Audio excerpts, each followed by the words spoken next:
Sugar rush going, y'all. Get some coffee before it's gone. Lemon tarts, key lime cookies, and coffee. Wake up, we still got several really good presentations coming up, y'all.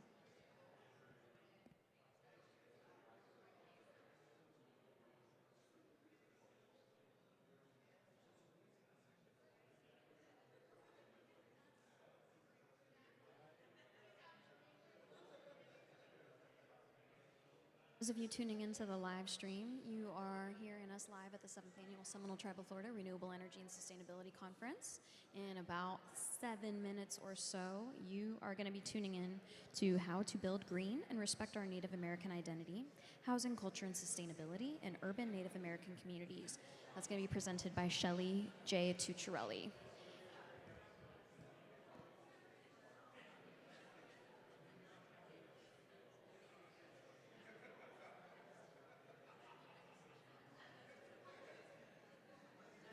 Don't forget to like and subscribe.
Check 1, 2. Let's come on in here to have a seat. Let's get this thing rolling here, ladies and gentlemen.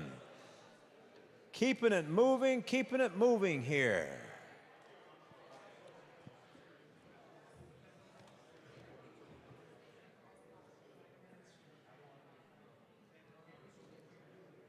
Okay, everybody online. Hey, ballroom. Whoops. Check 1, 2. Hey, ballroom. Let's give everybody online a round of applause, man. Let them hear you. Thank you, guys, for being online with us. All right, we're going to go ahead and get started here, ladies and gentlemen. Our next presentation here, we call upon Shelly Tucciarelli right here. The Oneida Nation of Wisconsin. Wisconsin, are you in the house? Let me hear you. All right. Uh-oh. You got a home game today. All right. So Shelly here is going to be on talking about how to build green and respect our Native American identity, housing culture, and sustainability in urban Native American communities. So without further ado, let's give a warm round of applause for Shelly Tucciarelli. Let her hear you. Shelly, I turn this over to you here, boss. Okay. I thought she was running up to a smoke machine or something. Thank you, everyone. I really want to thank the Native Learning Center and Georgette Palmer and her amazing staff. Give it up for them because they're doing such wonderful things. All this information that we're getting out to Indian country is so important. So make sure that you're taking a look at some of the webinars and stuff that they're doing because it's invaluable information that we're getting out into Indian country. I'd like to start out by introducing myself. I'm Shelly Tucciarelli, proud tribal member of the Oneida Nation. I'm the executive director for Visionary Ventures NFP Corporation, and I'm also the owner and CEO for Turtle Clan Development Services. Previous to that, I worked with the State Housing Finance Agency. Every state has one. I worked with IDA, Illinois Housing Development Authority, for over 20 years, financing affordable housing for the state of Illinois.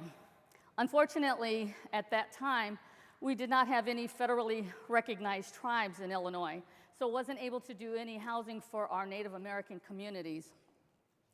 I'm also developing the first urban Native American housing development in Chicago's history.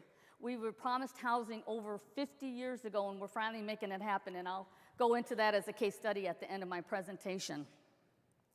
Let me just move forward here. What is green building or green construction? The EPA, the Environmental Protection Agency, they kind of describe it as building green, using those resources to the best of our ability. We don't want to continue using all of our resources, so we have to make sure that we're consciously using our resources. And we also have to be using, just developing good, healthy housing for our community members. We want to make sure that we're developing safe, affordable housing for our community members, because that's who really, why do we do all this stuff? Why do we do all these initiatives? It's for our community members. So we want to make sure that sustainable design is culturally appropriate, affordable, and has those green initiatives involved.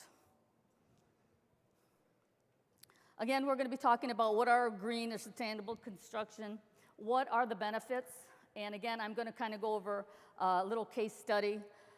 As Chance had mentioned earlier, we're having that networking event tonight between 6 and 8, and this is where you will be able to meet all of these industry leaders that are doing all this great work in Indian country. So make sure you're talking about your projects and how some of their energy efficiencies can be used in your community. So make the best out of that event this evening. And again, I'm going to go over some projects at the end. The PowerPoint presentation will be available, and there are some other resources that are out there, so make sure that you're doing your research when you're trying to put these projects together. Again, tonight, make sure that you do that networking, and we're going to try and leave a little bit of time at the end. 45 minutes isn't a lot to go through everything we need. We all know right now we are in a housing crisis. There's not enough affordable housing for any of our community members on and off the reservation. So we need multifamily housing, elder housing, veterans housing, permanent supportive housing, which has really been coming to light over the next years because our community members are living longer, so we need to provide that supportive housing. And employer-assisted housing. We all have, our reservations are really an economic engine. We have our health centers, we have our casinos, we have our hotels, and all of our tribal departments. So we are an economic engine. And we have so many, we're probably the biggest employer in the area, wherever we're located. So being able to develop employer-assisted housing is very important. We want to be able to, instead of some of our employees driving 40 and 50 miles, if we can do some housing close to where they're working, is very beneficial. That's a whole nother presentation. I want to give just a little bit of background of Native Americans, the history in Illinois. In 1833, the Treaty of Chicago removed the majority of Native Americans from Illinois. And it wasn't till like the 1950s with the Indian Relocation Act when they were trying to assimilate Native Americans off the reservation into big cities like Chicago.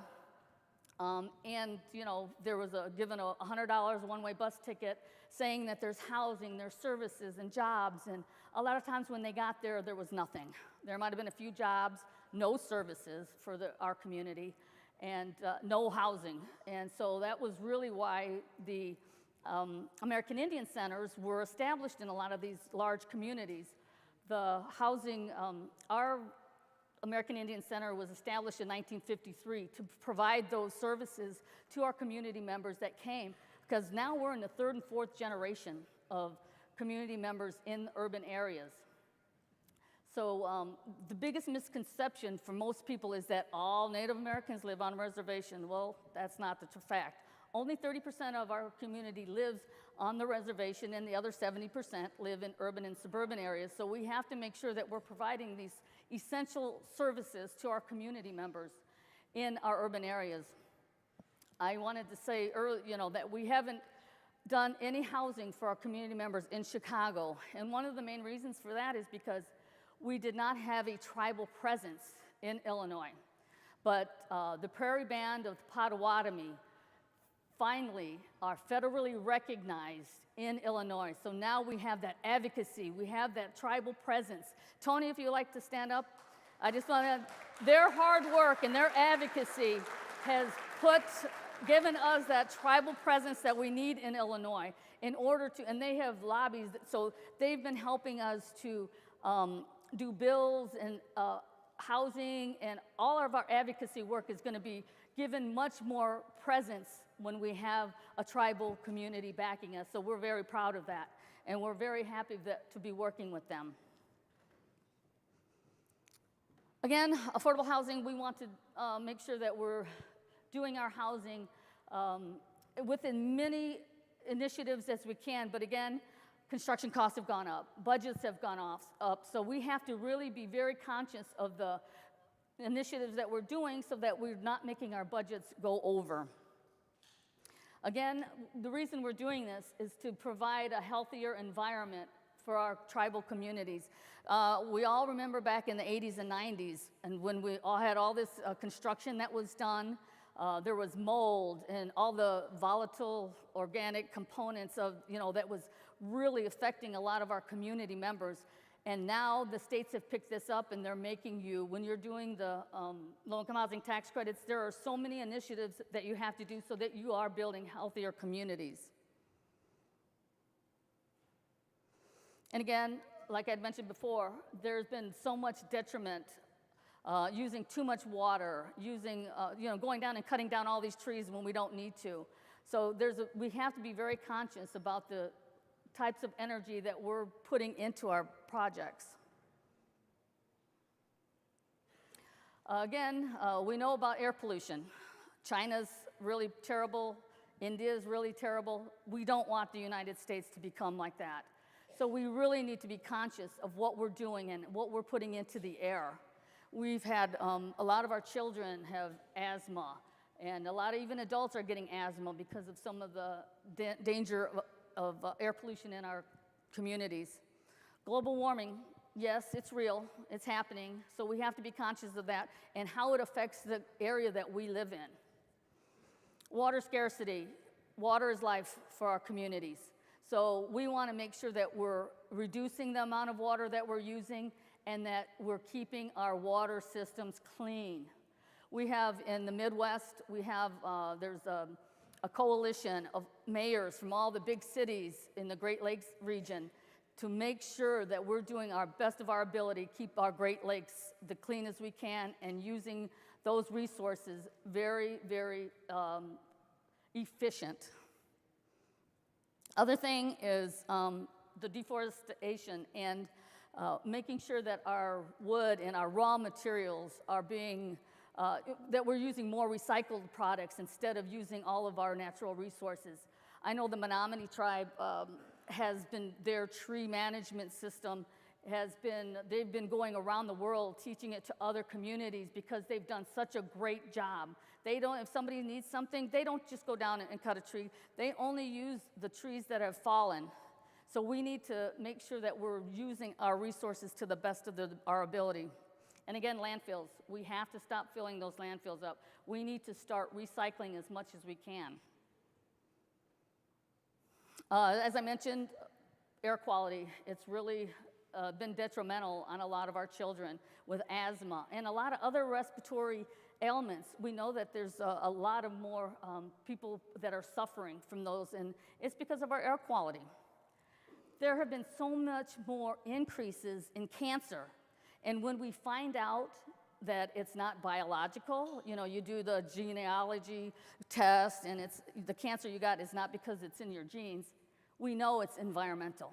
And there's so many more cancers that are coming, and at a rate of so many more people we hear, everybody knows somebody that has cancer or had cancer. So it's very prevalent. So we got to make sure that we're building better housing. And also, utility costs. I know that's something that we've all been talking about. We would love to get to the place where our residents pay zero for the utilities. And we can do it, but it's going to take a lot of time and effort with all of us in the room to make sure that we're doing that. And when you do that, you're making sure that those households, every dollar counts. So if they're paying less for utilities, that means they can pay more for food, they can pay more for their health care and education for their children. So it's very important what we're doing and how we're building affordable housing. Again, there are a lot of green and sustainable initiatives that are out there. And so we want to make sure that we're using guidelines to make sure that we can meet the goal of making sure that we have affordable housing that's also energy efficient. We can and we should be doing this for our communities. It's something that we should be doing for all of our tribal communities, whether it's on reservation or off reservation. Again, what do we really consider affordable housing? We tell a lot of people if you pay less than 30% of your income towards your rent, then that's considered, you can afford to live there. That's affordable housing. But in the Illinois and in the Chicagoland area, there was a report done by the University of Illinois in Chicago. It shows that over 65% of our community members in Chicago are renters, and over 50% of those renters are rent burdened. That means they're paying more than 35% for their housing. Again, we're in a housing crisis. Those rents keep going up, but our incomes aren't going up to meet those demands. We consider moderate income between 80% and 120% of the area median income. Low income really is from 40% to 60%, and that's through the Low Income Housing Tax Credit Program. If you to enable for you to apply and your rent needs to be between 40% and 50% of the area median income. And we consider very low 30% of the area income or less. One of the things that the state housing agencies are doing is called income averaging. Previously, with the low-income housing tax credit program, you could only go up to 60% of the area median income, but now you can go up to 80%, so that helps to fund your operations for the rents that are at the 30%. And again, those are all published through HUD. Green buildings, we all want a high efficient building that we can be proud of. I know several years, we've been given, give this property to us, and it's may not be very useful, but they say, here, use this. But no, we want to build brand new, state-of-the-art facilities. We deserve that. So we're very happy that now, as we are becoming financially aware and know that there's so much financing out there that we can start doing this development for ourselves. We want to minimize the overall, those negative impacts so that we can build healthier and make sure that we're not having that detriment on our environment.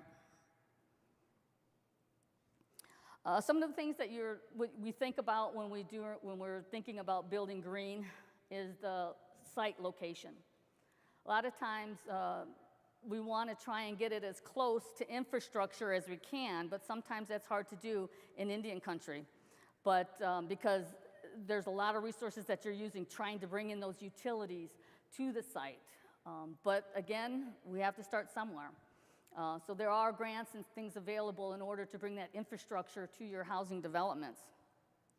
And water efficiency, we really want to make sure that a lot of our appliances that we're doing, low flow toilets and all that is being done because, we're doing 45 units, so that's a big impact. Sometimes up to 80 units, so it's a big impact. And we also want to make sure that we're doing energy efficiencies. Like one of the things in the qualified allocation plan through the state is that you have to have Energy Star appliances. So that's one of the things that's mandated by the state. All your materials and your resources, let's try and use as many recycled materials as we can. And again, back in the 80s and 90s when we were building cheap and using all of those materials that weren't good for us, we need to just stop using all of those. Some of the main reasons that we want to build green is because if our tribes are owners of our developments, and they're going to own it from day one all the way up to 60 years from now. So we want to make sure that we are building green so that we can support the life cycle of the building. And again, we have to make sure that we're putting the right projects, initiatives into our units so that we can make sure that they're being operated as efficient as we can, because we don't want to have to be using as much material or cost maintaining the building if we don't have to. Again, our housing stock should be safe, affordable, and healthy for our residents. Some of the types of housing, again, that we have to be building because we're short so many units on our reservations. So we need to build family units for singles also. Special needs, again, that can be either physical or behavioral. Transitional housing. This is a big deal because when you're doing low-income housing tax credits, transitional housing, you can't do it with those funds because you have to have a year lease. So we have to figure out what type of transitional housing that we can use for our residents. We got, for the first time in Chicago, we've received a grant for the unhoused. We received $100,000, $50,000 for 2 years. So we're starting to build those initiatives on what we're going to do a housing needs assessment to see the best use of those funds to make sure that we're developing initiatives to help our unhoused. In our elder housing, we're living longer, so we need to make sure and plan to do that housing for our seniors. Some independent, but again, bringing those services in for our residents. First-time home buyers. We want to make sure that our community members are starting to purchase home. How else do we build assets than to purchase that first home? In Illinois, there's about 160 different housing agencies, and not one of them is working with our Native American community. I'm working with the Neighborhood Housing Services, and they're going to start building a program just for our our residents, our community members that want to purchase home and be able to provide those resources for them. So again, it's education, educating our community members. And again, the workforce housing. This is a big deal, so we need to start thinking about that. The integrated design process. The main thing that this talks about is collaboration. It is so important to build that team when you're doing affordable housing. You have to make sure that the developer, the architect, the engineers, and the general contractor are all together, making sure that you're putting together what initiatives that you're going to be using for your development, because not all initiatives, the developer may want certain initiatives, and the general contractor, well, we can't do that in this development. So you need to be collaborative. You need to be talking with your architect and with your general contractor to make sure your green initiatives that you're putting together will work for your development. And there's a lot. There's a huge checklist of different things that have to be done or that can be done on your development. And again, remember, what you do now for your development is going to be for the life cycle of this building. So the more green you can put in the beginning, the better off you're going to be towards the end of the lifestyle. Some of the main concepts of when you're doing this is, again, you have to have that open communication. You have to know what initiatives will work and will not work for your development. There's got to be that attention to detail. So the architect needs to put it on the plans, exactly the initiatives that you're going to do, because once you say you're going to do something in your project, the state housing agency is going to make sure that those are being done in your project. So they will have an inspector coming out to make sure that your project is doing all the initiatives that you say. So this collaboration has to be throughout the whole team, throughout the whole cycle of the project. Again, here's just some elements of the integrated design. Sometimes you might want to do an assessment of what type of energy components are in your local area. What are because one good thing is that there are so many more initiatives that are being done that the cost of some energy components are starting to come down. About 10 years ago, it was really, really expensive to do some of these initiatives in affordable housing, and a lot of people wouldn't do them because it just made their budgets really go too high and weren't able to do them. But now, because everyone's doing it, the costs are starting to come down.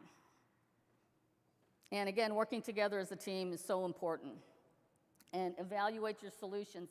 And one of the main things that we need to do is whatever initiatives that we put into our project, we need to have a checklist and monitor them also through the life cycle of your building, because we need to know what initiatives are working and what initiatives aren't working. A lot of times I know there's a lot of tribal communities that go to network with other communities within their region. Find out from them, what are they doing? What was the last initiatives that they put into their affordable housing? What worked, what didn't work? Best thing you can do is do the best practices for what other communities are doing. And if it worked for them, it probably will work in your community also. Best thing to get started, way to get started is there's a lot of new consultants. They're called energy consultants. So when you are determining, we're working with Eco Achievers in Illinois, and they're working on our development.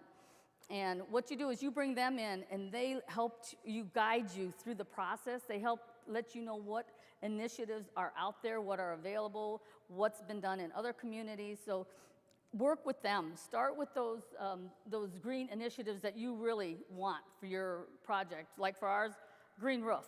There was a no-brainer. We knew we wanted a green roof, so we made sure that that was on the list. So you kind of get your dream list going, and then as you start talking with your architect and your general contractor, and you're like, oh no, we can't do that, but we can do this, but we can't do that, but we can do this. So get your list together of all the things that you want, and then work with your team to make sure you're putting everything you need in.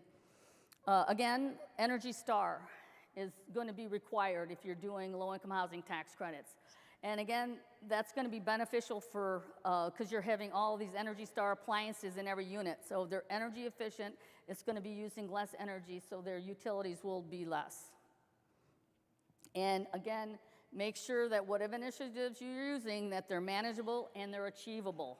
Don't say you're going to do geothermal, when you can't even do it in that part of the country. So there's things that you just can't do.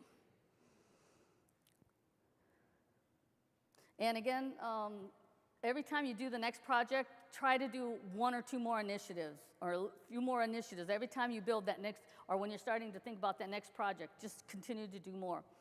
Lead design in affordable housing is pretty difficult to do. It's actually better when you're doing it with large commercial buildings, but lead is kind of difficult and expensive to do, but there are some people that's done it.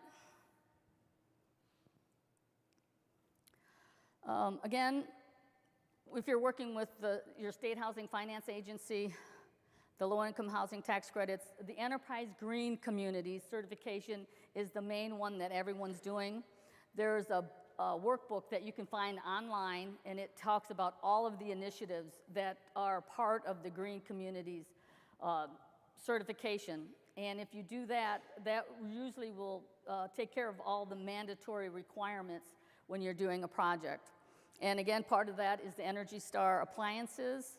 And the U.S. Green Building Council, not a lot of people do that for affordable housing, but it's being done, and also the LEED. As I mentioned, if you're thinking about doing affordable housing in your community, go look and find out who your state housing finance agency is. Call them.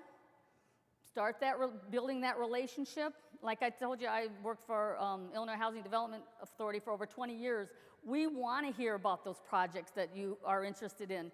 We want to be able to tell you about the financing opportunities, because they have other soft funds like home funds and different things. So bring your project in, talk to them about it, and see if it's something. And if not, they may have some other funds that are available. And again, rural development, which I'll go over a few things in the next slide. And when you're trying to apply for tax credits, it's all about the points.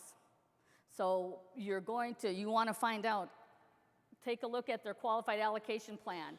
Every state has their own qualified allocation plan, and it talks about all the mandatory requirements, and it talks about all the scoring requirements. And part of the scoring requirements, there will be some green scoring categories. So you want to try and get as many points as you can there, but don't overextend yourself.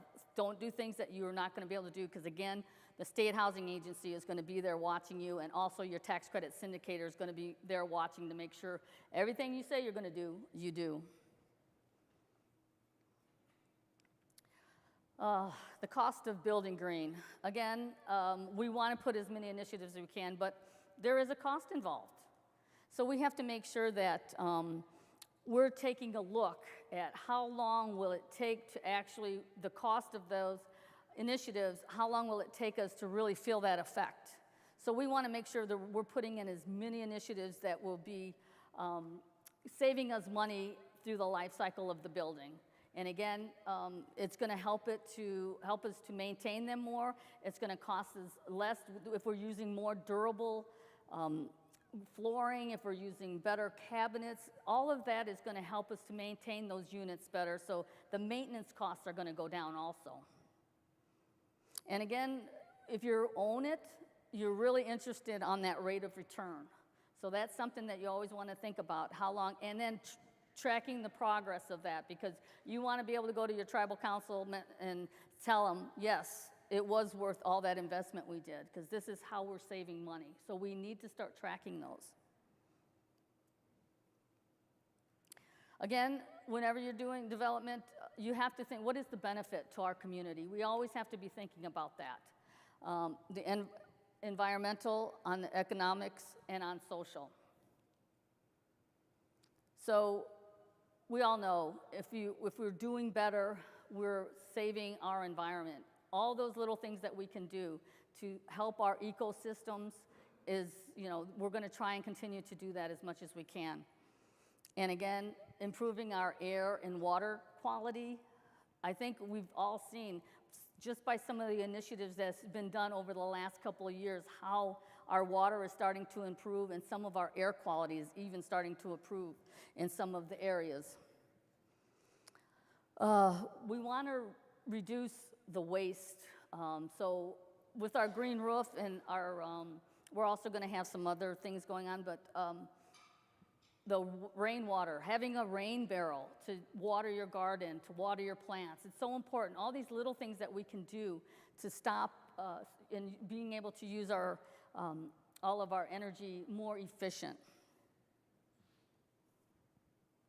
Some of the economic benefits, of course, those lower operating costs, that's going to be very beneficial for our budget as we maintain our properties moving forward. And again, there's a huge market right now for green initiatives. So again, at the networking, find out who's doing what. If you can add, those solar panels to your garages, to the roofs of your multifamily housing, those are all things that we got to think about doing. Social. This is the main reason we do green, is for the social aspect. We're trying to do better for our community members and for our tribal members by making sure that we have safe, affordable housing and making sure that these initiatives help improve our communities. Again, there's, our direct, regional, and global. Direct, making a healthier environment, indoor environment for our communities. Those increased durability so that we're not replacing items as much as we were. So making sure that we're thinking about what these direct costs are for our community. Regionally, we have to stop putting stuff into our landfills. If we can start that recycling and purchasing recycled materials, it's going to be better off for us in the long run. And globally, climate change, again, it's real. We need to start finding out, especially, and we're all over the country, so we need to find out what is the best thing that we can do for our area. This is some of the types of funding sources that's used in economic development and for developing housing. Of course, one of the main and the most money that we have available is through the low-income housing tax credits. Some states actually have state housing tax credits and home funds through HUD. We have state and local housing trust funds. We have the Affordable Housing Program. That's through the Federal Home Loan Bank. Originally, when I first started working with this program, they would only put in $750,000 into your project. And now it's gone up to $2 million. And again, those dollars will help you pay for some of your energy costs. And again, there's federal, state, and utility grants, and I'm going to have Dan come up and talk about, for our project, we developed a project in Aurora, which is the second largest city in Illinois, and it was the adaptive reuse of 2 elementary schools. Again, rehabbing projects that are already there is so important, so that and we were able to get the energy grants from ComEd. So I'm going to have Dan just talk a little bit about some of those grants that are available. Well, it is an energy talk, and I'm going to try to be real quick here because I know you guys are wrapping up. But I met Shelley through some housing networks and able to support her amazing work in Chicago through financial incentives and technical assistance. And really, it's about supporting the health and well-being of people, because people ultimately are the most expensive things we make, so it's worth it. But essentially, the technical standard is related to Energy Star, and it's just really about building a good building from the outside in. So it starts with good windows, walls, an airtight envelope. You move and condition that with energy efficient HVAC systems, healthy indoor air quality, and then you light it with energy efficient lighting, LEDs, controls, things like that, and low flow fixtures for the hot water and everything. And happy to talk later about how we can, stitch together different pieces of funding to make that work for your building, work for your residents, and ultimately work for the planet. So I'll hand it back to Shelley. Well, now how much normally do the grants do we get? So yeah, we help administer a program through our local utility in Chicago. Our average grants are about $250,000, so less than 1%, maybe 2% of the total construction cost. But as someone told me, your internal rate of return on my money is infinite, so always take my money. Yeah, absolutely. Thank you, Dan. Again, I worked with Dan on the ComEd grant for our affordable housing in Aurora. It was adaptive reuse of 2 elementary schools and then new construction in the parking lot. And we used every type of funding you can get on a development. We had the low-income housing tax credits, we had the state donation tax credits, we had the River's Edge tax credits, we had federal historic tax credits because both of the buildings were historic, and we had state historic tax credits, and we had home funds from the city of Aurora, and we had CDBG funds from the city of Aurora because one of our buildings has a visiting nurses clinic in it, so that it's helping the children that are uninsured or have no insurance. So again, working with your local grants, there's a lot of money out there. And I don't know if it's later today or tomorrow, the greenhouse energy grants. There's billions of dollars out there, but we don't know how that's gonna flow through over the next couple of months. But there's a lot of money that's out there and available. And in our communities, we have to start using these funds just like everybody else is using. So make sure you're working with some of these consultants that are in the room to help provide whatever you need for your development.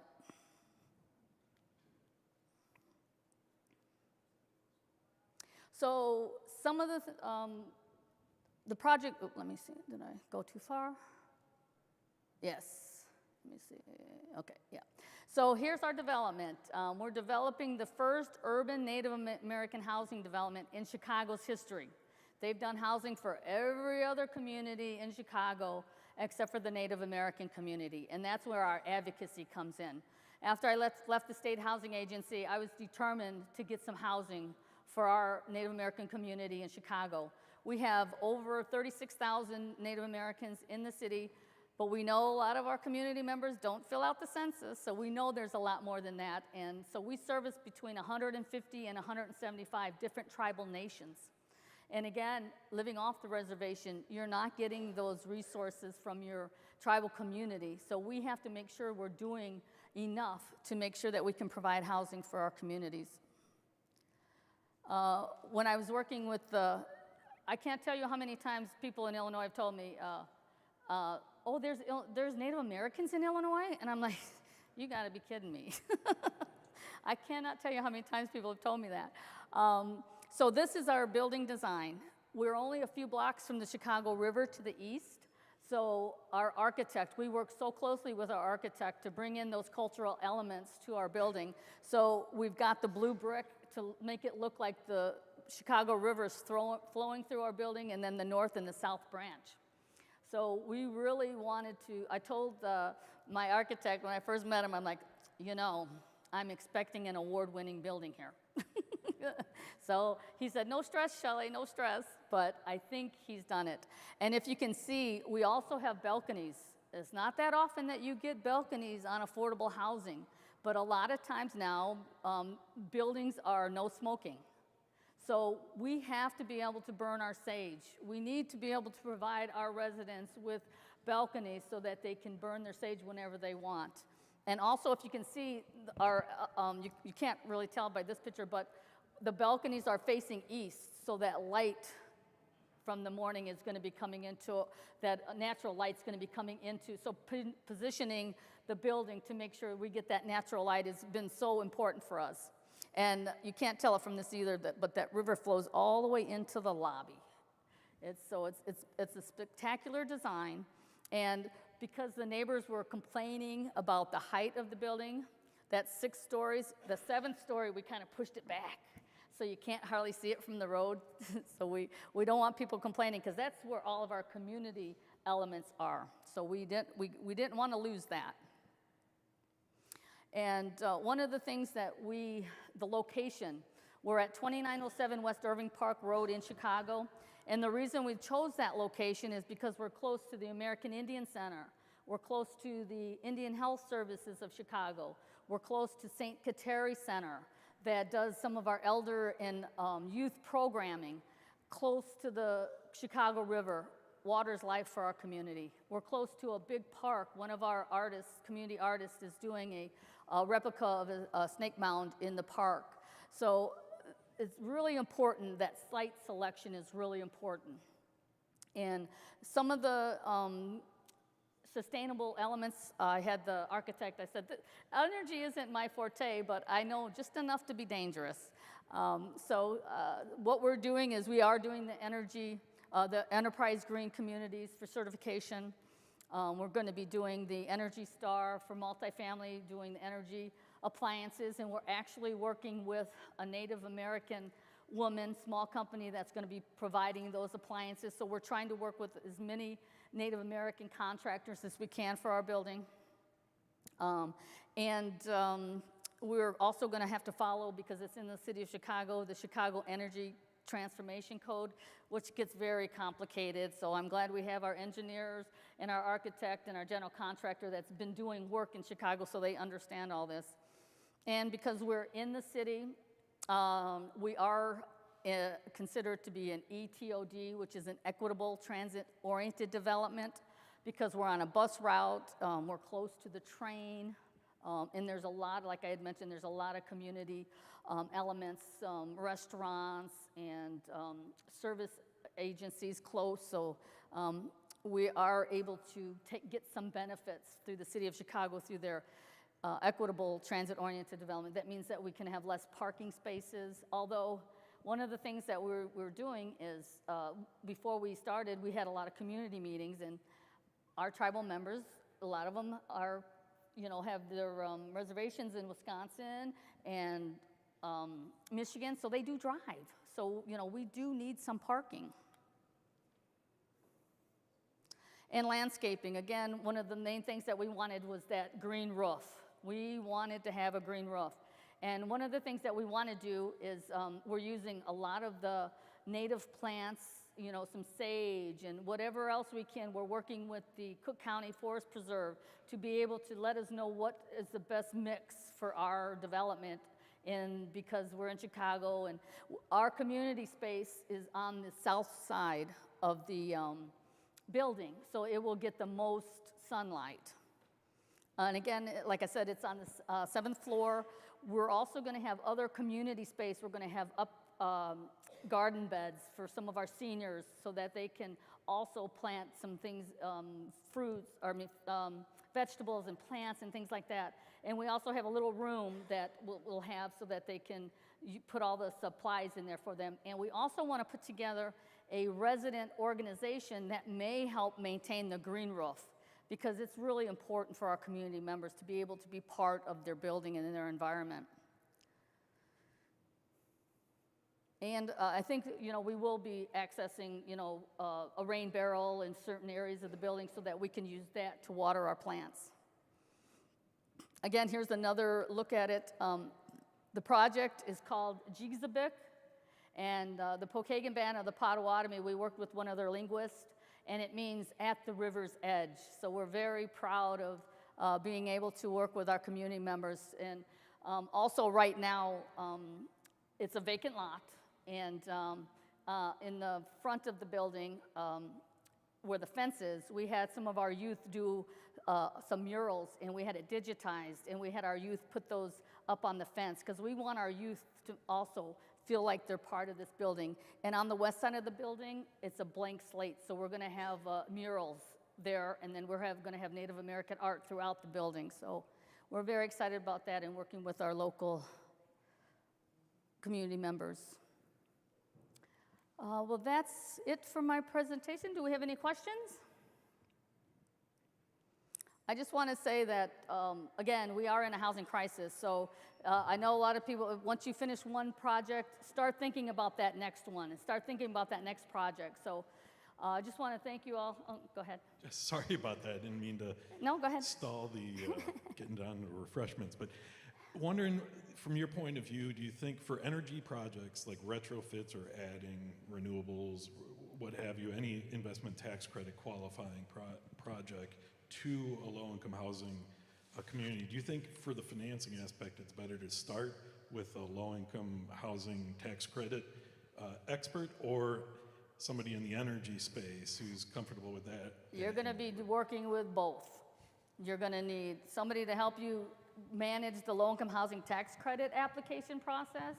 And then then part of your team, once you get that going, you are going to have an energy consultant that's going to come in and help you design whatever energy components you're bringing in. Again, back 10 years ago, we didn't have those energy consultants, but we do now. And especially working with the city of Chicago, we're working with Eco Achievers, and they've been phenomenal in helping us bring everything together and providing those guidelines. But thank you for the question. Very good. Any other questions before we move on? Hey, let's give Shelley a round of applause. I hear you, Shelley. Thank you, everyone. Tuccarelli, thank you very much. I want to know what kind of meal plan they have at that apartment complex, because all those Indians were in shape. Kind of program they had going on over there. Okay, we're going to go ahead and jump into this. We do apologize. Make their way up here. We got renewable energy education and workforce development. We have Angelica Wright, Choctaw Nation of Oklahoma. I hope I said that right. Tribal education and workforce manager.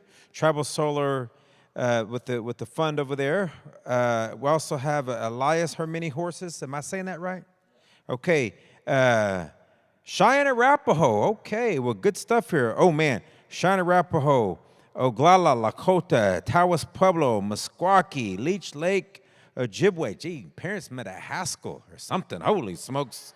Tribal technical trainer. Let's give these two a round of applause. Make your way up here. Let them hear you. Let them hear you.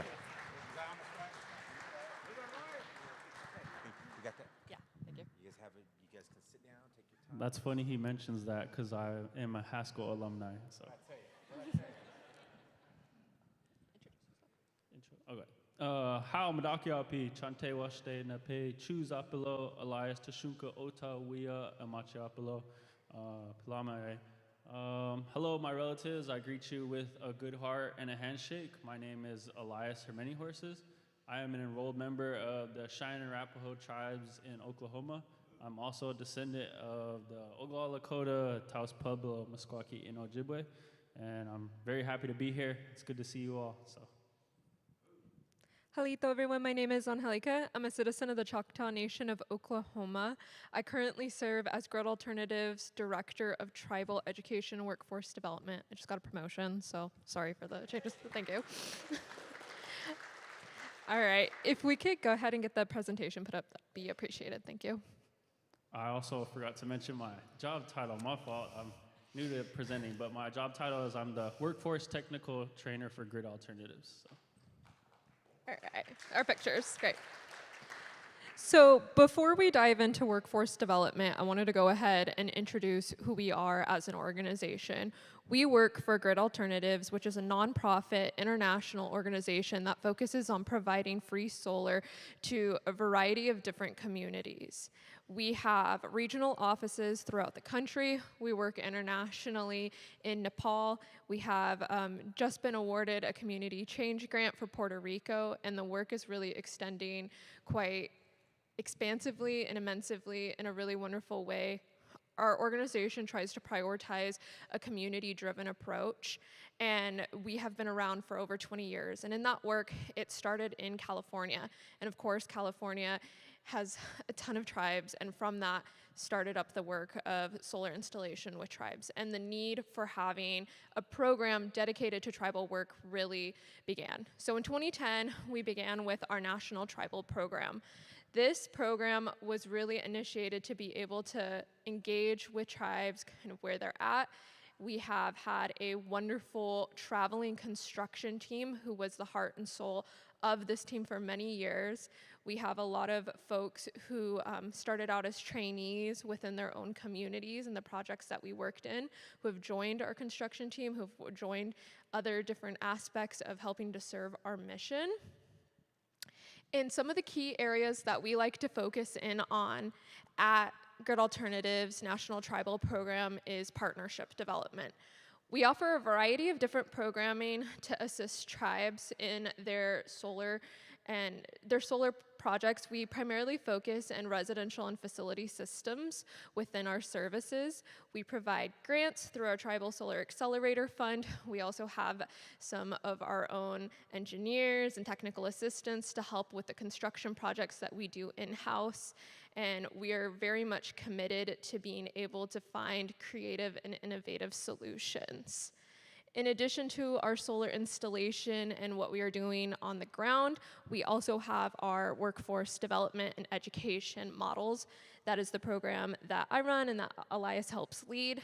So through our work within workforce development and education, we're really trying to focus in on solutions that work to bridge capacity within Indian country as it relates to renewable energy. We have had the opportunity to utilize funding to invest directly into tribal energy leaders. And we've also had the opportunity to work directly with our communities from gaining skills at solar projects and really leveraging tribes' opportunities to know the systems that they're bringing into their own communities. That's one of the main things that we hear all the time is who's gonna run this after you leave? And so making sure we have people who get familiar with the design sets, the skills needed to maintain the system, and really having the opportunity to take responsibility for the system is reassuring to our communities that we're able to work within. I want to highlight some grants because I know as soon as I say money, people are like, how can I get it? So over in the corner, generally over in that direction, the light is blinding me, I can't see, but there is Daryl Hill, he's standing, and that is our grants programs officer. So yes, clap for Daryl, he has the money. Some of the programs that we offer is our facility and residential grant. This is some funding up to $200,000 that can assist with some of the projects. Talk to Daryl about what that could potentially look like. I know that we've worked with housing authorities. We really want to promote the opportunity of innovation, but sometimes that innovation is just new to you. And I know that we're talking with tribes who might be hearing all of these massive projects being proposed to them, come bring all of these things, but sometimes you're really wanting to engage in these initial steps of bringing solar into your community, and that's what these residential and facility grants can help you do. We've seen the growth of what our grants are able to provide in terms of starting out like as a starting seed and watching the growth just really blossom. And we also have a tribal energy planning grant because we all know sometimes you need some of those extra resources to be able to get to that point to be able to submit for a residential and facility grant. Within that, we have our gap funding, which again, it's there to help bridge some of the funding gaps that you might see. I believe that one's up to $200,000 as well. And it can be for a variety of different projects and for matching. And then we also have our Tribal Capacity Building Grant. This is one of our newer grants that we've introduced over the last year. But the reason behind this is, yes, we have all the funding kind of available for the facilities. Solar for All is coming out. There's all of these like opportunities to get, but who is accessing them? So we wanted to make sure that we had opportunities for tribes to be able to leverage funding, whether that be for workforce development or to be able to provide a position in-house at the tribe. And so those applications will be opening April 1st. So take a look at our tribalsolar.org, and we are going to be introducing a new grant management system called Flux. So hopefully it should look all nice and good. And if you have any questions on your application, Daryl's the guy. So just connect with him.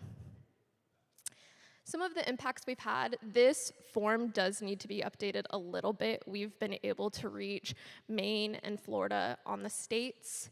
We've had over $13 million redistributed back over to tribes. And I kind of want to hit on the tribal leadership impacts because those are mine. But since I've been able to start here, since I've started here at GRID 3 years ago, we've had our leadership programs and solar installation trainings, and the number just updated because I just did my impact report, but it's now over $1 million that has gone directly back into tribal members' pockets. So not only tribes, but our actual individual tribal members who engage with our programming, being able to utilize this funding for either scholarships, through internships, or through hands-on paid learning opportunities. We have a variety of different programming. See if this loads. Okay, nice little transition. We had a video, I cut it. All right, Elias. So workforce development. What jobs do you think of when you think of renewable energy? Right away, I always thought of solar energy, but there's also multiple like wind, hydro, and that's kind of where I got my first introduction into renewable energy was solar, and I started with one of our other offices in Denver, and once I got my training from the Colorado office, there was so much more to solar that I didn't know about. There's project development, there's grants, there's so much more, and that's Yeah, so when we start talking about workforce development, immediately what pops up in people's minds are jobs. When you hear workforce development, you get labor, you get people to be able to get some money in their pockets each month. But when we're really looking at workforce development from a holistic approach, we're starting to look at the different pathways and opportunities that may exist for individuals. If they start out on site doing solar installation or gaining some sort of solar training and then going directly into a project, we want to think about what is the outcome? What is going to happen to them after the projects wrap up? What's going to happen to them if your energy planning, you're just kicking it off and you're just kind of starting off, and maybe so you only have 2 or 3 projects planned out for the next couple years.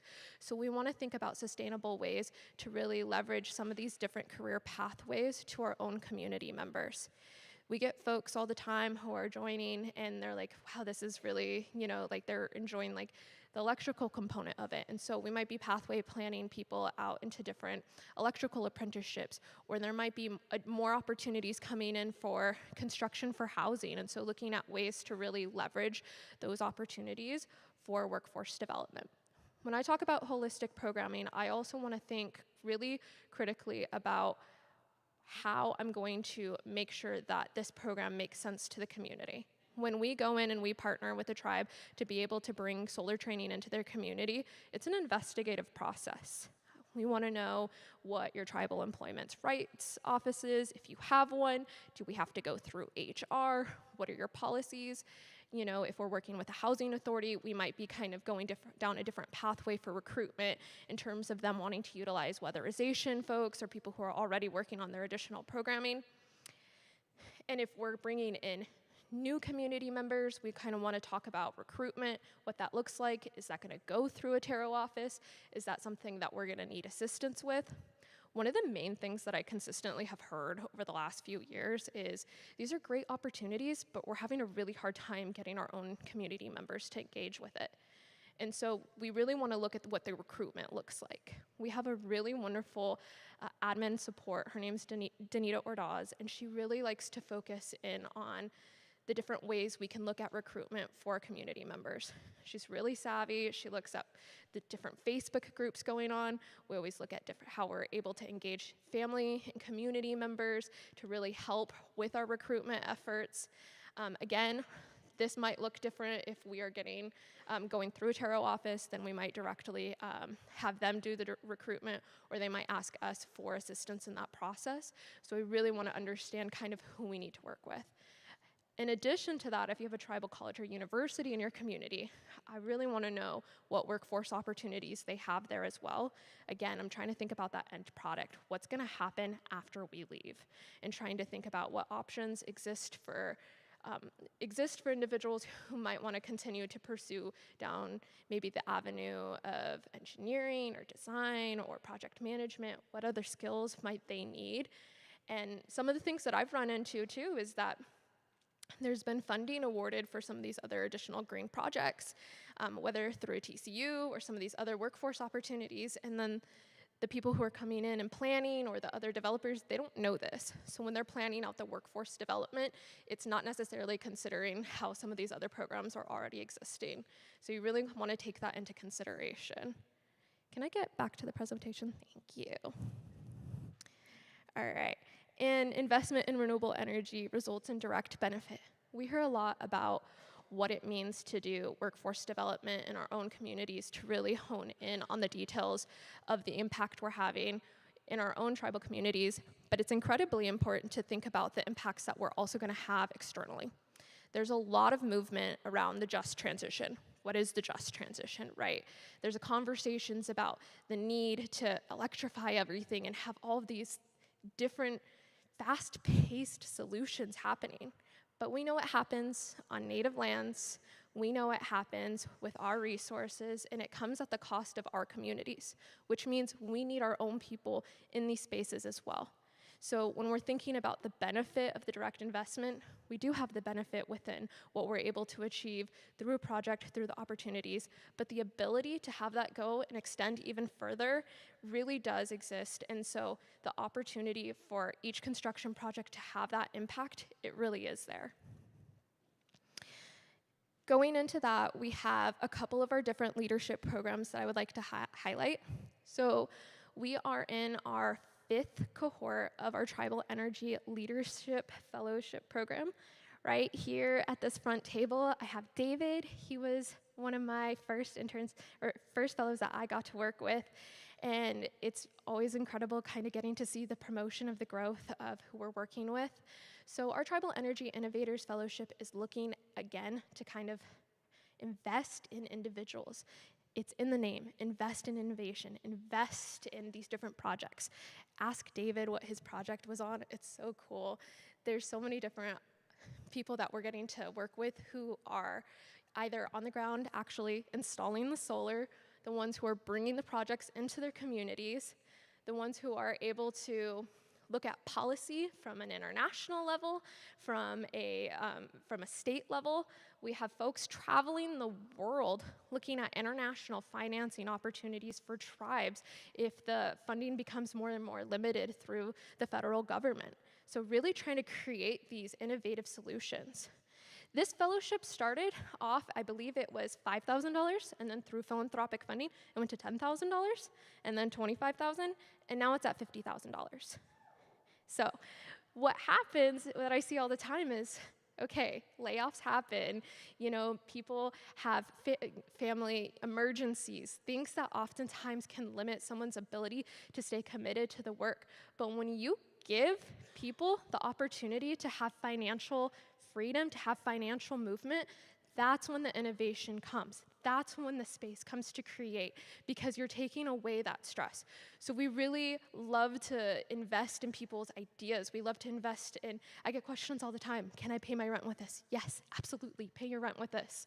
It's one of those things that it's incredibly important for us to really look at the communities and the engagement that we're trying to bring in. And so, like I said, we're in our 5th cohorts. We have over 20 fellows. We've had some working for the federal government.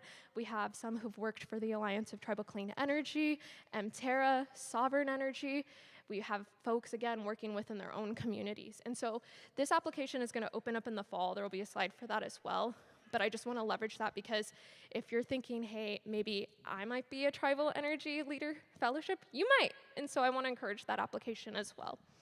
We also offer experiential learning. So my background is in higher education, career, and internship advising, meaning I got to spend a lot of time working with students, learn a lot about themselves and how they're connecting their academic the things that they're doing in the classroom to what they're gonna do out in their careers and really exploring what that looks like. From there, I've had the opportunity to design multiple experiential learning opportunities. We do have an internship that we facilitate through our GRID National Tribal Program, where we work directly with college students to provide a program that highlights their interest. And again, because we have so many different things going on, we're able to pair them with an expert and a mentor who really offers the opportunity to use their expertise to assist them in these learning opportunities. An internship is not someone who's just there to do extra labor for you. It is really an experiential learning. They're gaining an understanding of what it takes to do a job, to be in a field, to explore. Sometimes there's research. Sometimes it's just connecting the way ideas come together. And it's incredibly important that we know that when we design these programs. In addition, we launched our Tribal Energy Associates program about 3 years ago, and that is also a program that David went to.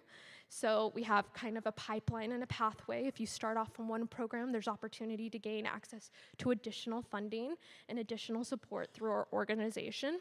Our Tribal Energy Associates program is an online paid learning opportunity. It's a summer program that is about 6 weeks long. It's more of an early career program where we're really looking to engage folks in different aspects of careers within renewable energy. Through that, they are able to engage in a project design. I have them kind of work with us to think about different skill sets they need. I get folks asking them to ask me for money, because that's not something that we're often taught, right? Can you come up and ask me for money? It's a hard skill to have. And then they also put together a project design as well. And so we utilize his skills around Canva, design, communication. We talk about ways we're gonna engage with our own community. And it's a nice pathway planning. So if we're working with anyone on our sites who is, I wanna learn more, we can direct them into this program.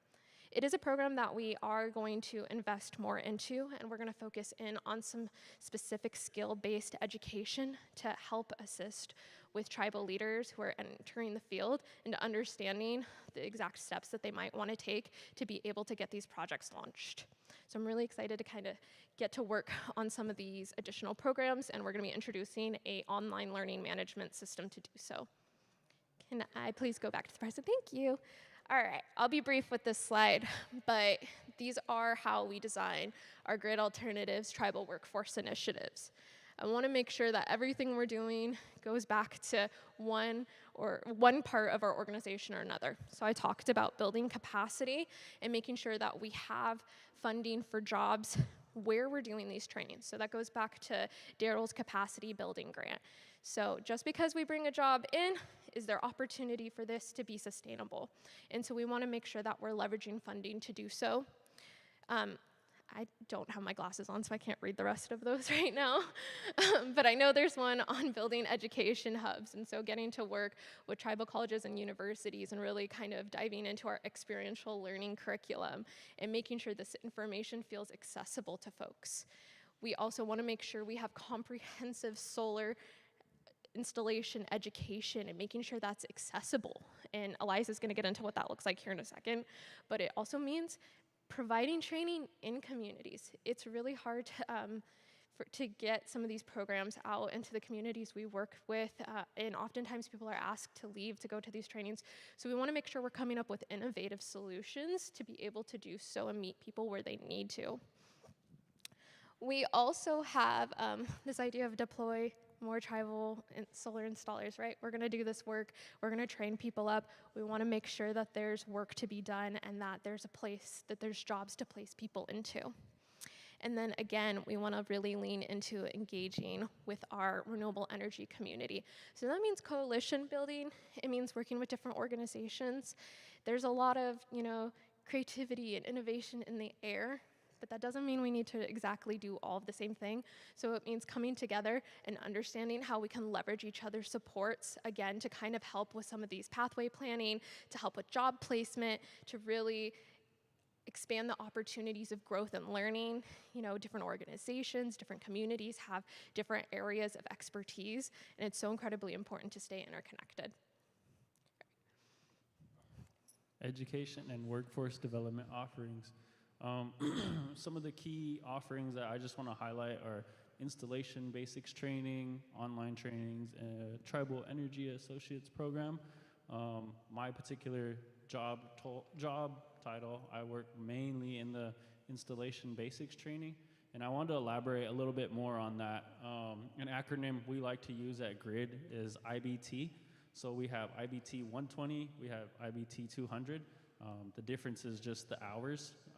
120 is a three-week-long course, 3-week-long training, and then 200 is a little bit longer. One of GRID's key training programs is the installation basics training.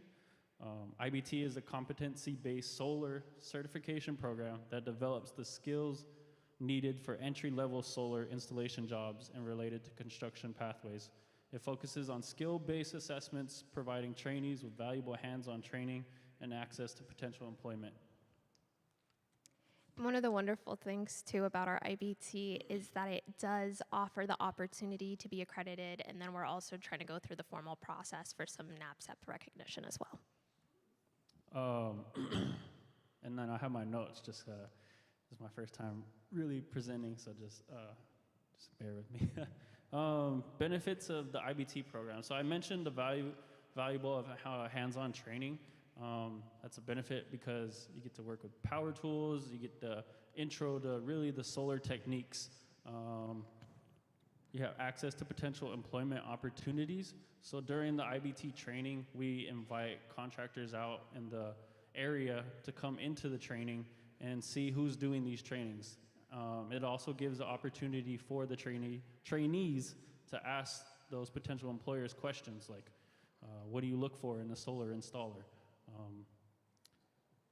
As they're going through the IBT training, they're earning skill certifications by demonstrating competency in real-world installations. So during the IBT training, we do we do 3 installs. So we come in, we build a lab, we build a mock roof, and during that, we do 3 installs with the trainees on there. So the trainees actually get up onto the roof. They go through a real-world install. They mark out the roof, they place all the feet into the roof, they land the rails, they slap glass. That's the term we use on the roof, but it's just basically installing the solar panels. They connect everything. They get the real-world experience. And with each install, we as trainers like to take a step back and let the students lead each one after the first one, so they'll be more confident. We're instilling that confidence in them, and they already know like the next steps, what to do next on the install. So we're basically just getting them ready for when they go and apply to these jobs. They already have that foundational knowledge when they get onto the job site.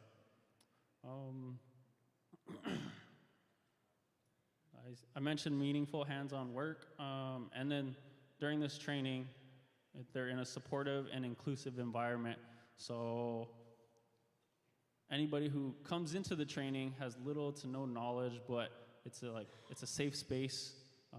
There's room for error, but it's a really good learning environment because all the trainees like uplift one another. Yeah, thank you.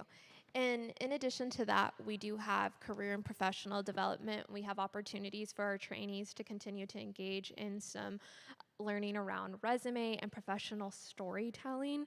That's what I like to call it anyways. And so getting to meet with some of our workforce support staff to kind of go through job searches with them, to assist with resume review and suggestions.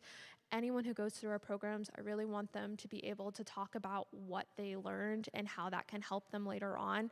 We've worked with folks ages 19 to 72 years old, and we really want them to kind of think about how they're able to tell their story with their time with us and what skills they're able to pull out from those experiences. We also assist with tribal colleges and universities. We have a program that's going to be launching a little bit later in the spring, and it's going to be around our Tribal Energy Education Collaborative, and it's essentially going to be opportunities for the programming that we're doing at TCUs to access and leverage funding and support for infrastructure, faculty, and student development. So it's one thing to be like, yes, let's bring these programs into our schools, but we also really want to think about, again, the sustainability of the programs and how we can interweave these supports into building up faculty to teach programming around this, as well as thinking about creative ways that TCUs can support each other. And we also, again, assist with some of this workforce consulting. There's some tips and tricks of the trade, I would say, into ways that you can include workforce into your contracts and your budgets. And so that's some of the things that we work with tribes on doing, on ways to kind of maybe make sure it's inclusive and minimize cost. So I just want to highlight a little bit of the work that we did this year. So on the first slide to your left, we did an install on the Tamaya Wellness Center in the Pueblo of Santa Ana, just north of Albuquerque. That particular project, if my face wasn't there, you could see it, but it's a ballast block system. I know it was mentioned a little bit earlier. So we didn't penetrate into the roof. We had 6 trainees from the local community come onto our job site. We got them trained up. Anybody who steps foot on the job site has to be OSHA 10 certified, so they went through that process. They got their OSHA 10 card. And then it was about a 3-week-long project from start to finish. And then 3 of those trainees got hired full-time to work with Grid, and they're currently on our construction team. The second photo in the middle, we did a 2-week-long training in Browning, Montana at the Blackfeet Community College. And that was like a mini IBT cohort that we did. So local members of the community got to come, do hands-on activities. We also did lectures, just like Solar 101, Electricity Basics, Construction 101, and then we actually got to get hands-on and do put those skills to the test. And then the final photo was a cohort that we did in Portland at Clackamas Community College. That was a 3-week-long IBT course, similar to what I explained earlier. And what's really cool about that partnership is we are working with the Northwest Native Chambers, and some of the programming that they're doing is also supporting contractors and contractor education. And so the hope is that we're being able to kind of pipeline folks into some of those contracting businesses.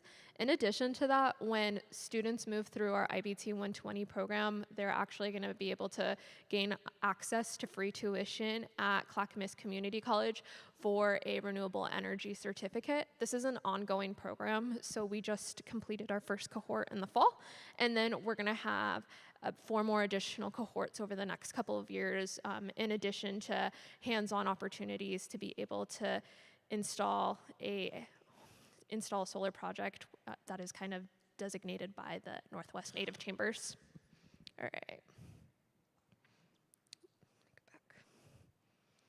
All right, so more opportunities that are upcoming. We are going to have that Tribal Energy Associates program that I talked about become available on April 1st. The application will open. We do have an optional in-person 1-week demo, that I call it, in Denver, Colorado. We go to our Denver warehouse and we engage in some hands-on skills, learning opportunities, discussions, and other just kind of engagement around the topic of tribal renewable energy. We'll kind of lead some discussions and have some conversations about how these things apply to us in our communities. And then they'll continue on with their online programming from home. We also have a tribal training scholarship. This is a scholarship that came to be because we had a lot of inquiries being like, hey, I'm joining this 6-week solar training program. Is there any funding opportunities for me? And some of the funding requests were really as simple as, I need to change my tire so I can get there, or I need new glasses and some shoes and some clothes. And so we wanted to make sure that we had that funding support available as well. This one is on a rolling basis, and we'll have some resources at the end to kind of access a little bit more information on that.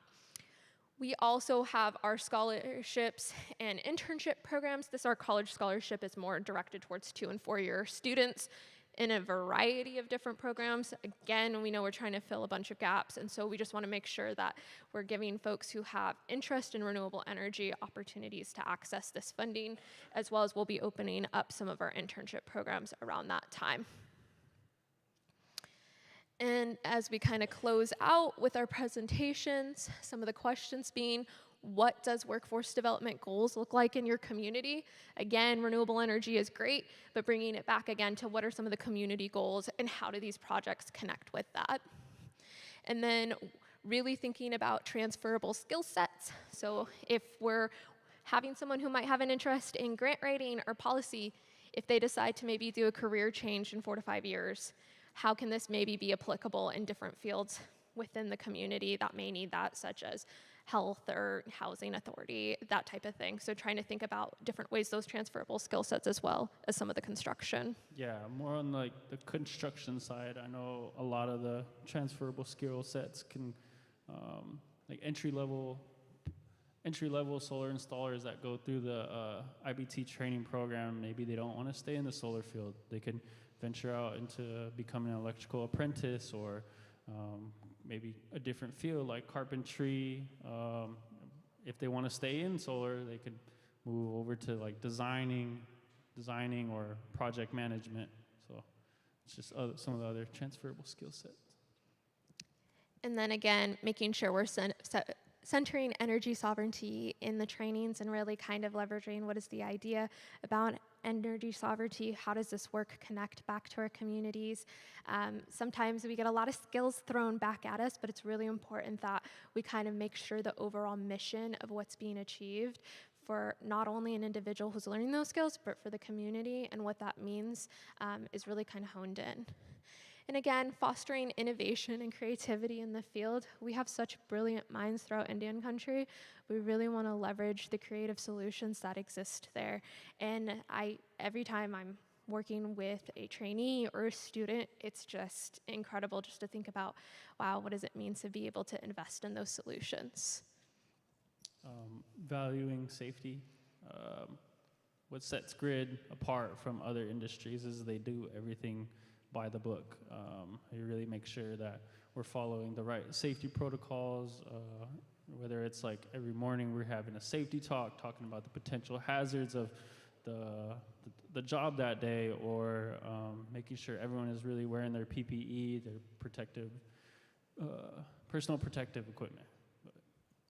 Yeah, these things are here for a reason. We really want to make sure that we keep people safe as they're doing these hard jobs. These are labor-intensive jobs, and so safety is important. So when you're working with other kind of contractors or organizations participating with renewable energy workforce education, really asking the questions of what does safety look like for you, and how will you extend that out to our trainees? All right, I think we are done. Yeah, we're done. So if there's any questions. Maybe is a few questions here, and then we'll move on. Very good stuff. Give them a round of applause, man. That was good. Okay. Right over here. Hold on real quick. Got a quick question here. And then our final group be getting ready here. Hi, thanks for the information. Great presentation. Mike Troji with Oneida Nation in Wisconsin. So in my experience and recollection over the last 20 years or so in the energy area, their employment or workforce development seems to ebb and flow. There's lots of peaks and valleys, and it, strangely enough, is linked to whether there are grant dollars available for that kind of work. The rush to get people trained, and then they install in the grad school way, and then there's a problem with being able to continue that work. And so that's always been on the back of my mind as far as how do we get them trained. Solar energy is awesome, but they'll need transferability, which you did touch on in the end there. Is there any link to other programs? Solar installer is very close to electrician or electrical type work, and being able to get them trained in general electrical work as opposed to solar electrical work. Yeah, I think that's a great question, and it goes back to when you're looking at workforce development, what does that design look like?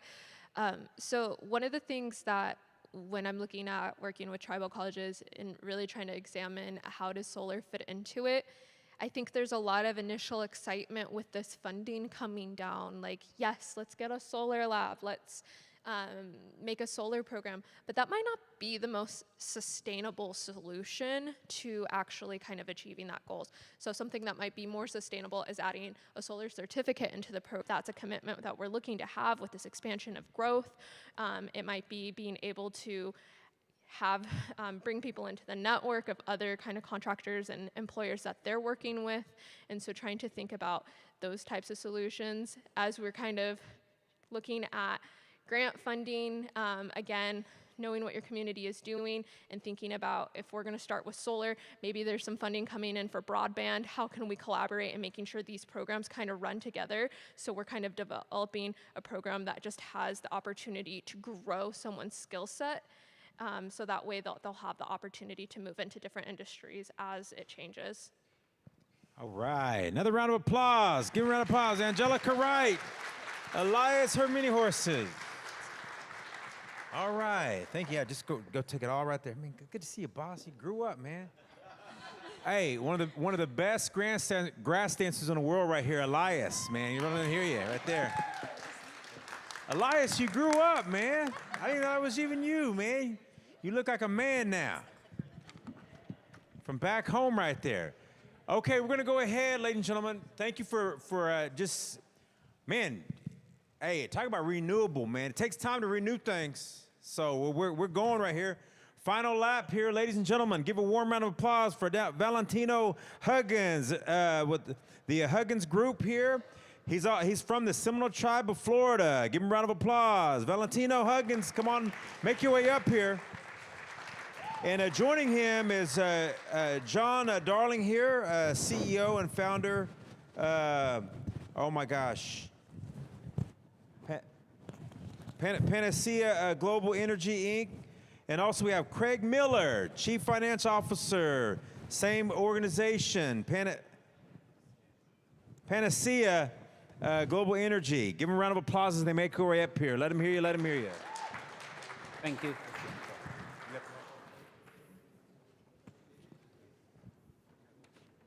Yeah, cool. Is it on? Hello?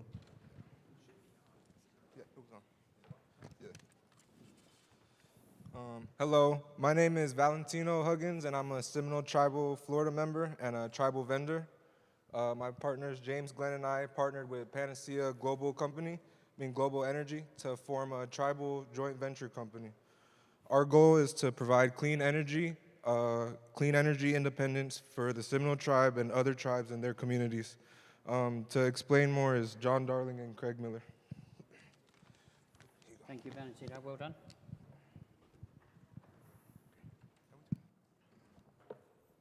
I think we've got a short video, have we? Just to give you an overview of our business. If you don't like pollution but still want power, then switch to Huggins Ameristar Panacea. At HAP Energy, we believe in a brighter, cleaner future for everyone. We're not just talking about renewable energy, we're living it. From innovative solar panels and wind turbines to cutting-edge hydrogen solutions, our technologies are making a real difference. In Osceola County, Florida, we're transforming 63 acres into a world-leading technology center. Our mission? To cultivate the next generation of renewable energy pioneers and create a sustainable, equitable, and prosperous world for future generations. But it's not just about technology. It's about people.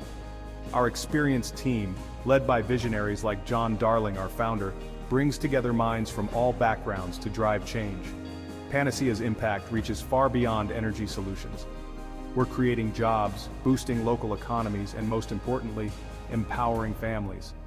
Imagine your children growing up in a world where clean energy is the norm, not the exception. That's the Panacea promise. Join us in this journey. Let's make a cleaner, greener future for our families and for the generations to come. Discover Panacea. Global energy, empowering families for tomorrow. Ready to learn more? Visit our website and follow us on social media. Together, we can power a brighter future. Good.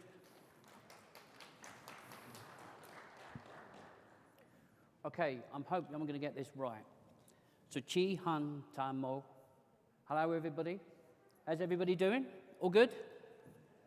Okay, good. I think we've got a presentation here we're going to run through. But first of all, I wanted to talk to you guys about my journey that brought me here today, to this point. Just listening to everybody talk today and being around the Seminole tribe particularly, I just wanted to share it with you.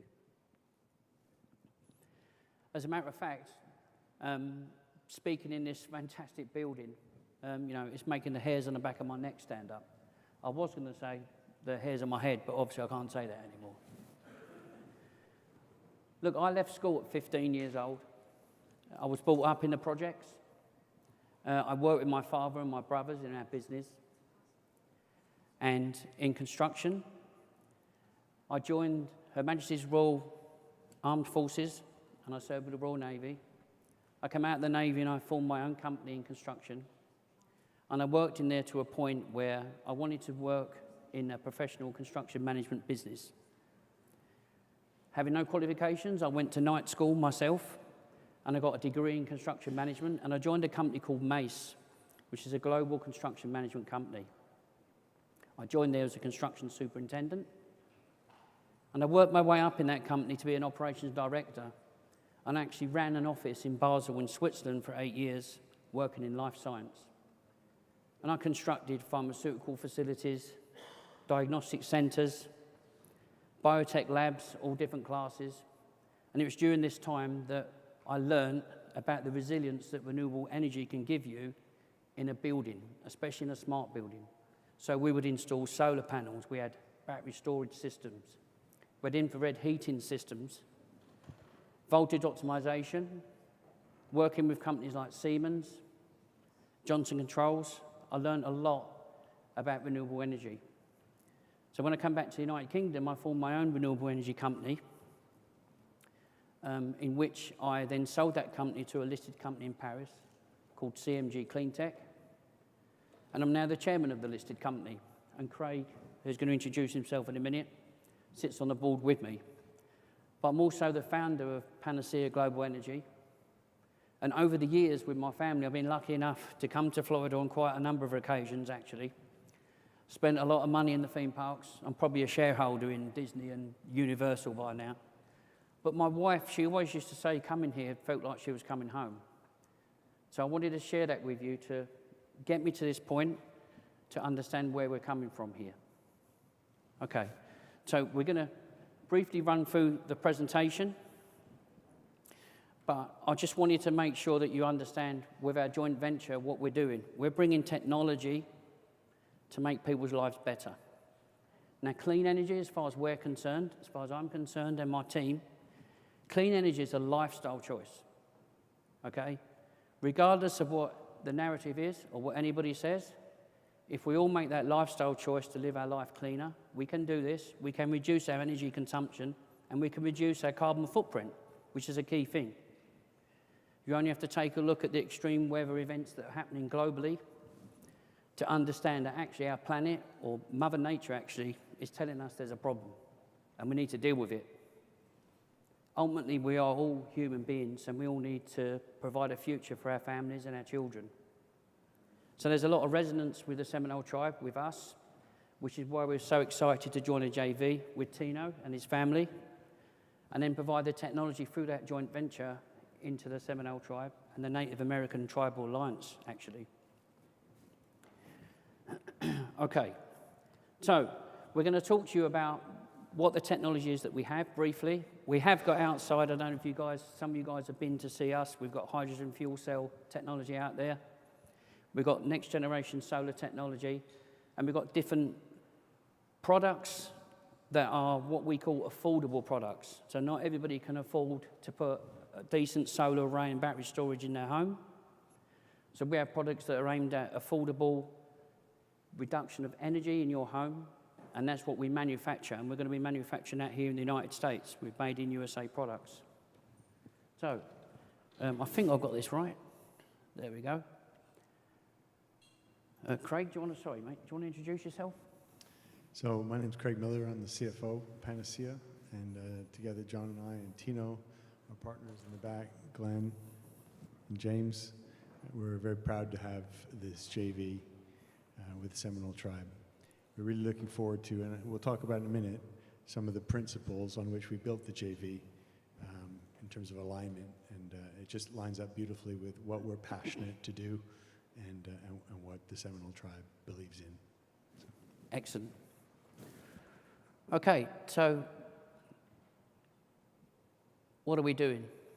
So Panacea Global Energy, we are an innovator in the renewable industry space. We're a great believer in standalone microgrid technology. We have that technology. We know how to deploy it. We have various different products that we already sell here in the United States of America. We have UL certification, SRC certification, Energy Star, and NYSERDA approval on our products. So we know how to manufacture, we know how to train people, and we know how to deliver product to the market. For us, I always ask people when I meet them, how do you live your life? What energy do you use when you're living your life? How? Where does it come from? How much do you use? You know, how do you go to work? How much energy do you spend going to work and coming home? Where does that energy come from? And how do you play with your families? What do you do? How much energy do you spend when you're playing with your families? These are all key things that we all have to consider. And we can make that lifestyle choice to change the way we live our lives. We can do this. And Panacea, our culture, aligns perfectly with the Seminole Tribe in respect of looking after our people and making sure we've got an unwavering commitment, which we have, to create a new world. So what are we doing? So it was in Osceola County in August 22. I came here, as I said, after spending a lot of money in shareholding in Disney and Universal, coming here. But I looked for a place where we could set up a manufacturing facility for our solar-assisted heat pump that we have. I found a property in Osceola County, and I just had a vision that came to me. And that vision was what I called a Green Garden Village. So what do we do on a Green Garden Village? Well, we're building multi-family apartments that we're fitting out with our renewable energy products that people can rent, or simply our workers. We're building a commercial office building, 100,000 square foot. We're building 7 industrial buildings, which include solar, next generation solar production. We have electric vehicle battery recycling technology. We have data center technology. We're building a 50 megawatt data center on the site. And then we have a solar-assisted heat pump, voltage optimization, surge protection, control boards that we manufacture here. We're building a 25-acre carbon capture forest. We've got a genetically modified tree that can grow 30 feet in 12 months. And it's got a very high sequestration of carbon. So we've got lots of different products and technology that we're bringing here. And we've got a big community impact program. So we're working with Valencia College, we're working with UCF to train a workforce from the local area. We've got a very high salaried paid jobs. I like the idea of training people to give them an opportunity in a higher salary job that they wouldn't normally get. But that's what we do as a culture. We go through the proper training program, and again, listening to today to some of the people we've listened to here today, we're really interested in talking to you. And bring people through, teach them the skills to manufacture, and teach them about lifestyle changes.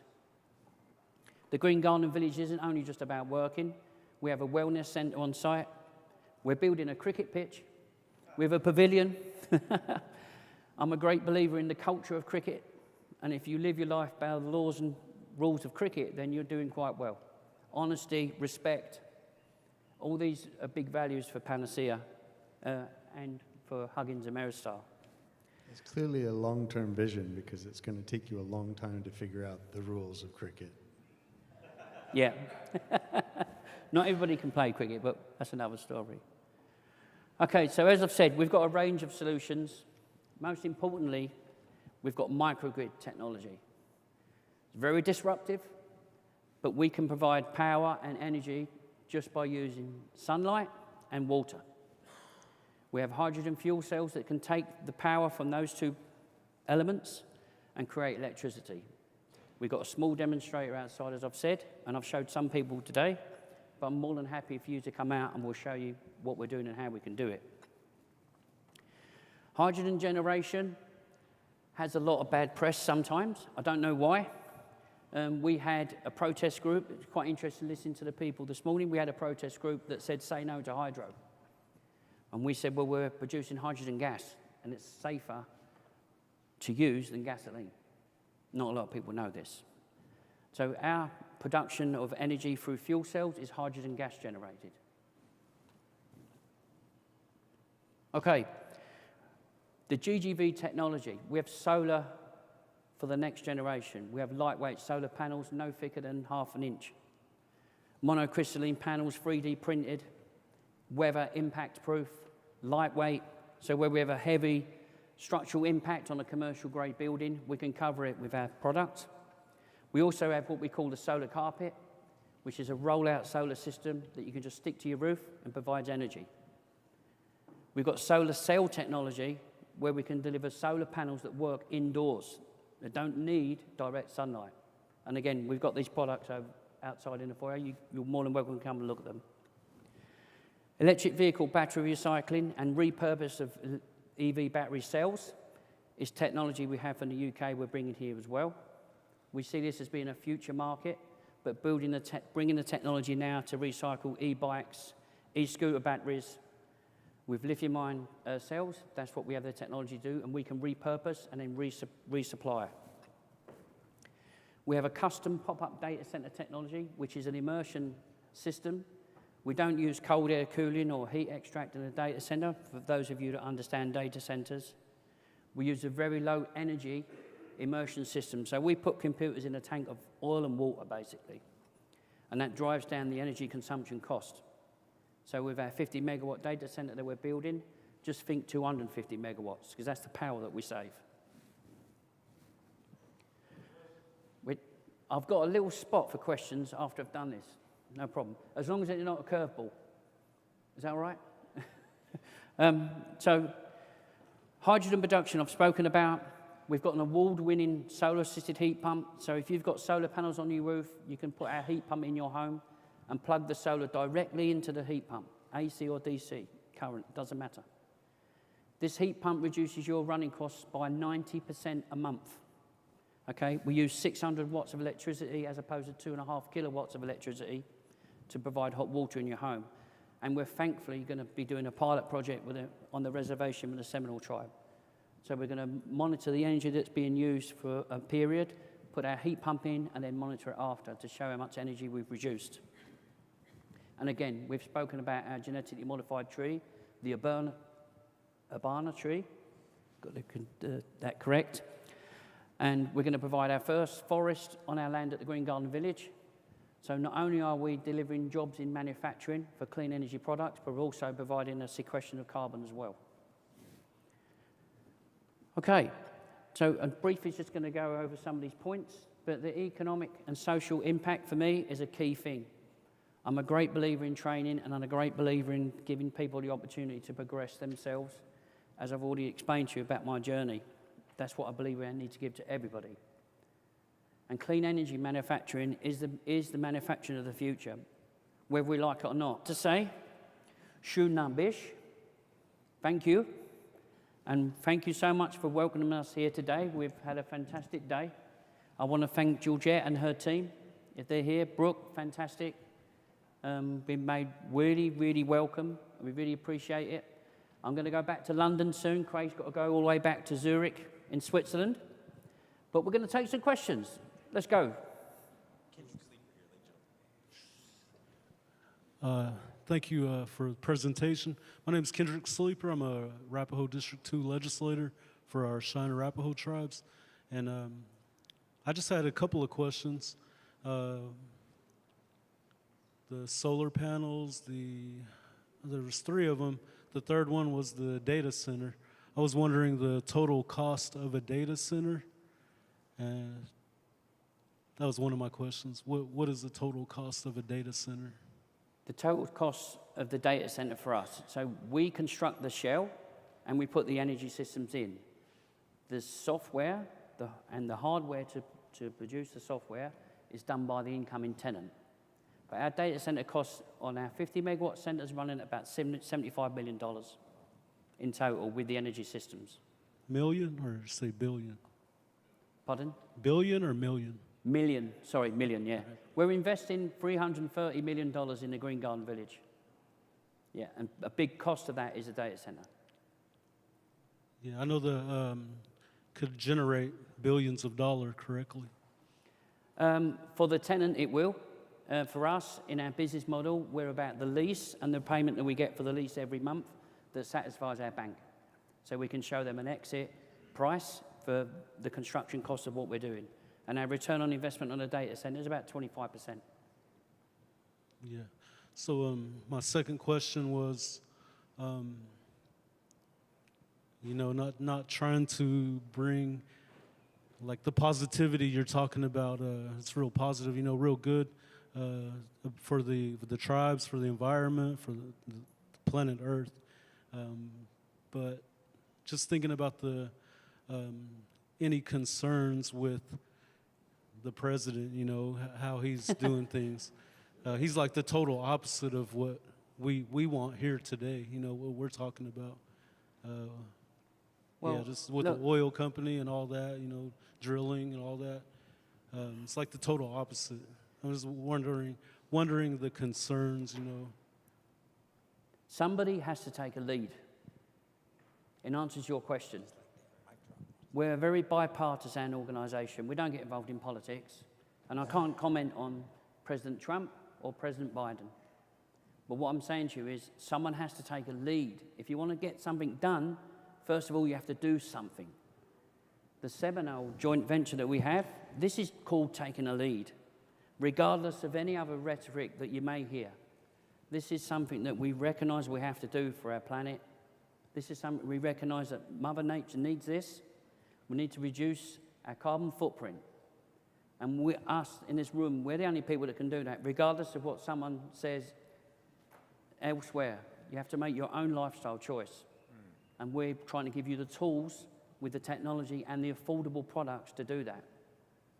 So someone has to take a lead. At the moment, Tino has stepped up. And we're bringing the technology with him to make it a very powerful force. So next year, hopefully, the next conference, we'll have some more positive news about what we've installed, how we've done things, who we've trained, how much revenue we've generated. All of these things are important, of course, aren't they? Because we need to make money to survive, unfortunately. Yeah. Right? But for me, regardless of what the narrative is, we know that there's an issue, guys. We're all seeing this every day on the TV. We've seen all these extreme weather events. We've seen the floods. We've seen the fires. We've seen the carbon dioxide that a fire emits. And we're getting more and more forest fires. So we've got more and more carbon dioxide going up, which is even more of an issue for greenhouse gas. So I think regardless of what anyone says, we're steering down that middle lane and we're just going to get things done regardless. Okay. We've got another one back here. We got just 2 more questions and then we'll wrap it up for the day and you can get ready. But you will be around for a little while. We're going to be before you go back around to here. London. Before you go back to London and Zurich. Craig's the finance guy. He'll probably be at the bar, but I'll be around to talk. Okay.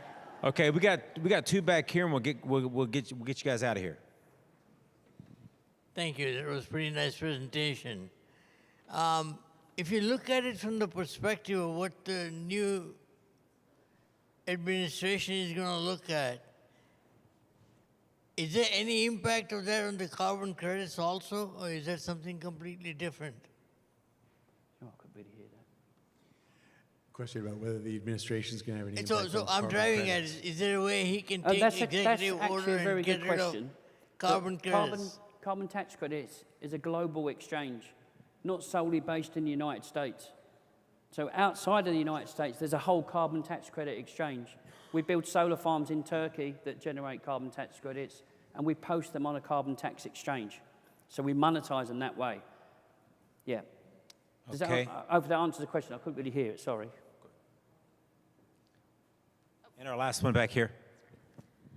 Really quick about the Urbana trees, it didn't specify what type of tree it was or like what kind of environment it was native to, and that's really important in Florida that we continuously plant Florida native species. So I was just wondering what kind of tree it was genetically modified from, and if it could be, you know, if that could be replicated in other types of trees depending on where the region. Okay, I think I heard all of that. So the Urbana tree is a mix of ash and pine tree that's already certified with a gold standard carbon tax sequestration credit. So wherever we plant it, normally 450 trees to an acre, we've got a model that calculates the carbon that you're sequestering, and therefore that will give you your carbon tax credit. I'm hoping, is that the answer to the question? I couldn't really hear it properly, sorry.